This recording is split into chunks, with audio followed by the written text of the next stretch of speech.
Good morning everyone, কেমন আছো তোমরা সবাই? আজ সোমবার, আজ তো বুদ্ধ পূর্ণিমা। প্রত্যেক মাসে পূর্ণিমার ভোগ আমাদের বাড়িতে হয়। তো আজকেও সকালবেলা ঘুম থেকে উঠে বাড়ির সব কাজকর্ম আমি করে নিয়েছি, বাসন টাসন ঠাকুরের ধুয়ে নিয়েছি। সানা এখন ঘুম থেকে উঠে মন্দিরটা ধুচ্ছে। আর আমাদের জবা ফুলের গাছটায় কত ফুল এসেছে দেখো, প্রত্যেক দিনই এত এত ফুল আসে। তো এই যে এগুলো সব রেডি করে রেখেছি, ঠাকুরমশাই আসতে লেট আছে। রাজবাবু পুজোর বাজারও করে নিয়ে চলে এসেছে, গোয়ালা কাকুর কাছ থেকে দুধও নিয়ে নিয়েছি। এখন একটু সবাই চা খাবো, কারণ যতক্ষণ না পুজো হয় আমরা অন্য কিছু আর খাই না, এই চায় বিস্কিটটাই খাই। তো সেই জন্য ঠাকুরমশাই আসতে তো 12:30টার মতো বাজবে বলছে, মানে যেনারা আমাদের পূর্ণিমার ভোগ দেয়, আমার যে এখানে দুধ গুড় করে বাবার বাড়ি আছে ওই বৌদিরাই দেয়।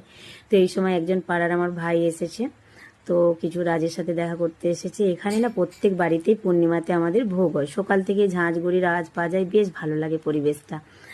তো দেখো সবকিছু রেডি হয়ে গেছে। আসলে 12:30টায় ঠাকুরমশাই আসে, আজকে 10:30টায় চলে এসেছে। আমি আবার তাড়াতাড়ি করে স্নান করে আসলাম, এসে এই যে এখন পুজো শুরু হয়ে গেছে। ঠাকুরমশাই এখন পুজো করছে। এখন 10:30টা, তাই কি রোদ্দুরু, বাইরে দাঁড়ানো যাচ্ছিল না।